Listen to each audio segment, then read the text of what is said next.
Howdy, it's Luke. There, that one. Uh, we made a new logo. I like it. We're gonna learn how to make attacks now with enemies. We may or may not get into enemies today. I'm gonna try my best to. So let's go ahead and get on with it. So open up your GM Gary, and I already did. Okay, so now we have it as a playable. Let's see. We can go up, down, left, right, and attack in those directions. Oh yeah, and I figured out the bug with the sprites. You need to move the origin, or crop it as much as you can, and then move the origin about 4, 5, 6, something like that to the left. Just set it to whatever your preferation preferences are. My bad. Um. Okay, so let's get on with it. First we need to make a attack mask. So go ahead and duplicate the player attack sprite, and we are going to make a black box. This is depending, or like this area that we're making right now is going to depend on how big you want your hitbox to be. So I want mine very precise. So I'm gonna have mine about that far, just like that. Do that on everyone. And then once you're finished with that, go ahead and delete all the rest of the sprite except the black box. This is quite literally going to be the hitbox for the character. So it should look just like black boxes in a pattern like that. So player attack mask. There we go. That's all it is. And now all we need to do is make an object called attack. And go ahead and give it the attack mask. In the create event, we're going to put image underscore index equals o player dot dir. And this is basically saying that the player's direction is going to equal the image index, which is what we want because our attack animation also equals our direction, so we want it to coincide with that. And yes, that should be it.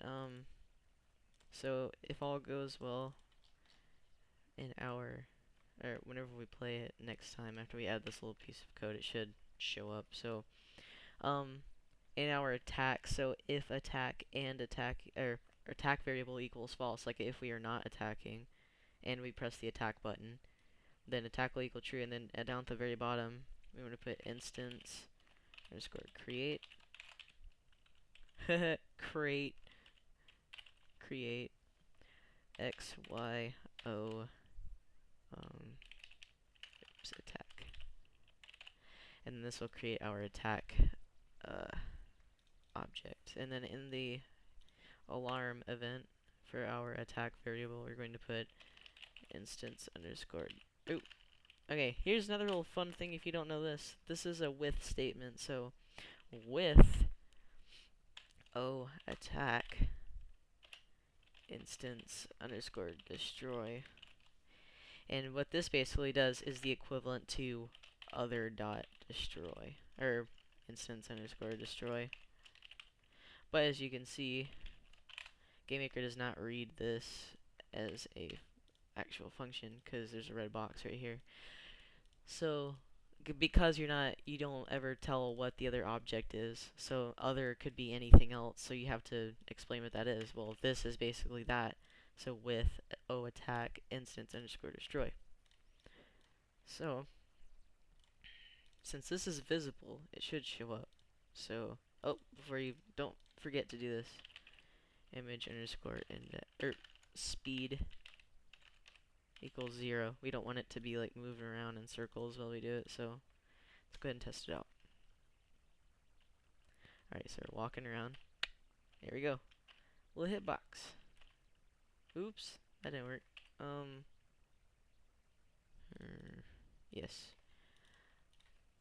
Okay, inside the create event for our attack object, you want to put image underscore x scale equals player image dot image underscore x scale. So whatever the x scale is for the player, it will also equal this x scale. So basically this is just an extension of the player. The attack object is just an extension of our player. So that way and that way. There we go. Looks just fine. Awesome. Okay. Well, yeah, we have time left. Let's do an enemy. So for the sake of time, I didn't really think I'd get this far, honestly, because I make a lot of mistakes in my videos, and I'm sorry for that. I'm just going to make a really quick enemy. He won't move around or anything right now, or I guess we can make him move around. Well, we'll see. 16 by 16 sprite, and I'm just gonna make him a little red circle. There we go. Give him a stupid face.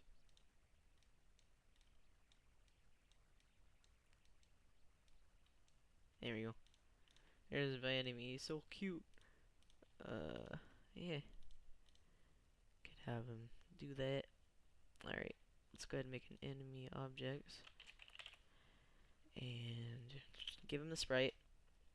I'm going to create a variable inside of our create event for the enemy object, and we're going to make it hit equals false, HP equals 3. And this is just going to mean how many hit points it's going to take for our enemy to get hit. Step event. Okay, we're going to learn a new line of code if you don't know this. Collision underscore rectangle. Parameters for this are indeed. Okay, here we go. So since we centered the origin for our enemy sprite, we want it to be able to box. So what collision rectangle does is makes a rectangle for the size of our sprite, and this will indicate our hitbox.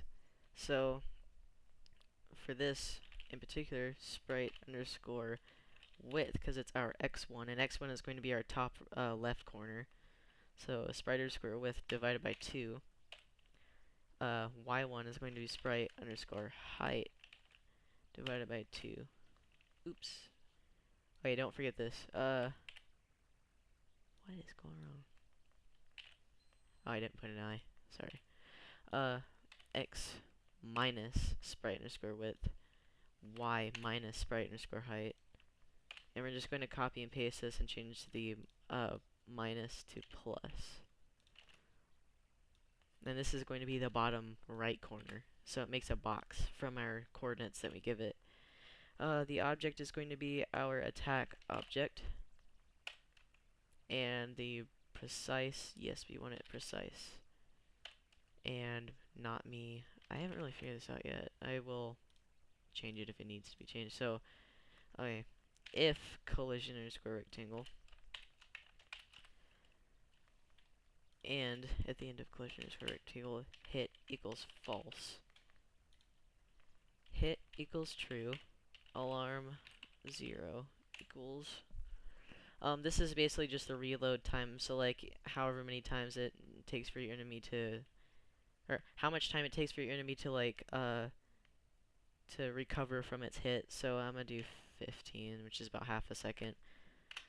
And like another trigger variable, like we did for our attack on our player, we're going to make alarm 0 and make hit equals false because we don't want to be hit anymore. So go back inside of your step event for your enemy.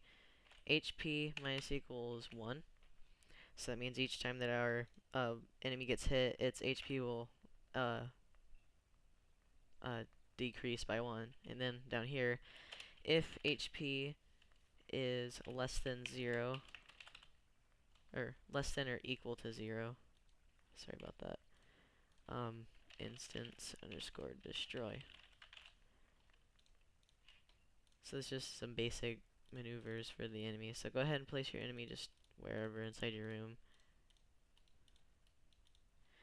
And go ahead and test it out. Okay, so we walk around, get him right here. 1, Right.